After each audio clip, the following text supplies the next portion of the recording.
Pembacaan dari Kisah Para Rasul. Pada waktu itu terjadilah kerusuhan di kota Berea. Maka Paulus pergi dari sana.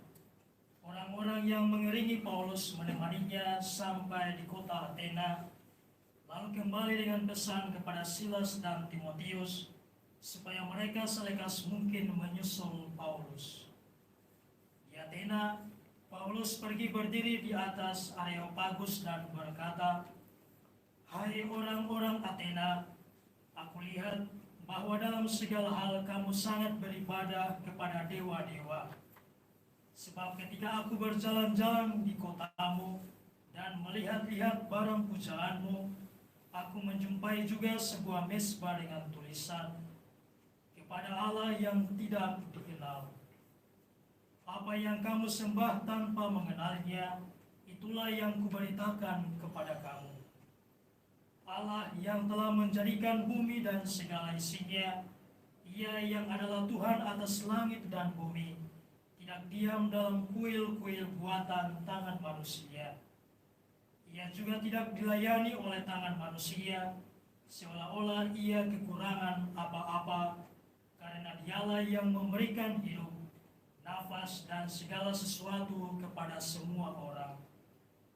Dari satu orang saja, Allah telah menjadikan semua bangsa dan umat manusia untuk mendiami seluruh muka bumi, dan Ia telah menentukan musim-musim bagi mereka, serta batas-batas kediaman mereka.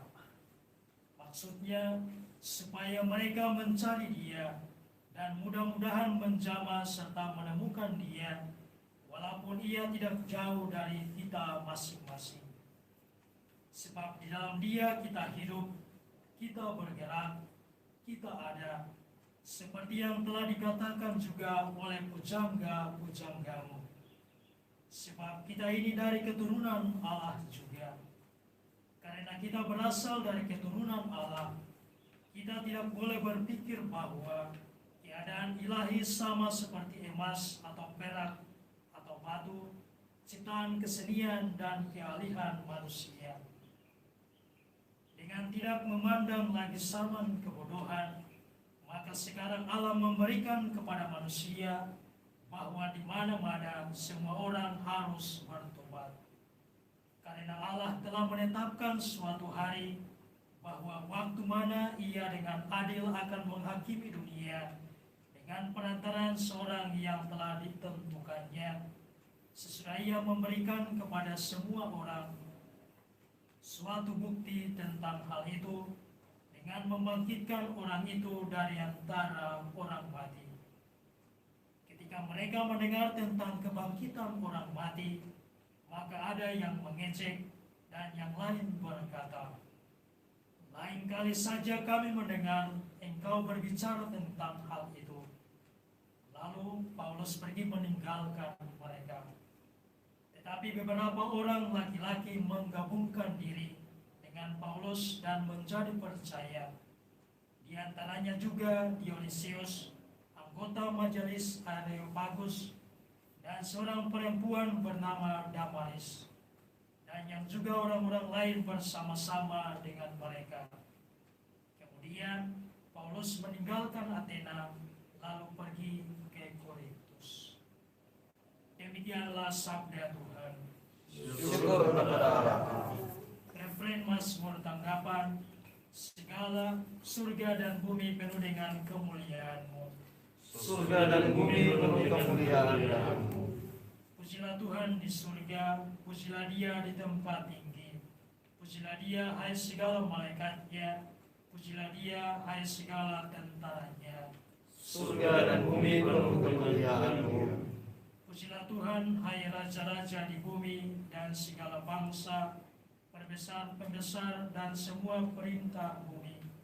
Pujilah Tuhan, hai teruna dan anak-anak darah, orang tua dan orang muda. Surga dan bumi penuh kemuliaan-Mu.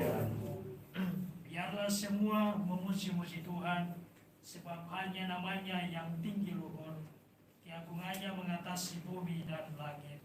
Surga dan bumi penuh kemuliaan-Mu. Ia telah meninggikan tanduk umatnya menjadi puji-pujian bagi semua orang yang dikasihinya, bagi orang Israel, umat yang dekat padanya. Surga dan bumi penuh dengan kemuliaan-Mu. Baik, pengantar Injil. Haleluya, haleluya, haleluya. Haleluya, haleluya, haleluya. Aku akan meminta kepada Bapa, dan Ia akan memberikan kepadamu seorang penolong yang lain, supaya Ia menyertai kamu selama-lamanya. Haleluya, haleluya, haleluya. Tuhan sertamu Dan sertamu juga. Inilah Injil Yesus Kristus menurut Santo Yohanes. Dimuliakanlah Tuhan. Dalam amanat perpisahannya, Yesus berkata kepada murid-muridnya, "Masih banyak hal yang harus kukatakan kepadamu, tetapi sekarang kamu belum dapat menanggungnya. Tetapi apabila Ia datang, yaitu Roh kebenaran, Ia tidak akan berkata-kata dari dirinya sendiri, tetapi segala sesuatu yang didengarnya, itulah yang akan dikatakannya, dan Ia akan memberitakan kepadamu hal-hal yang akan datang.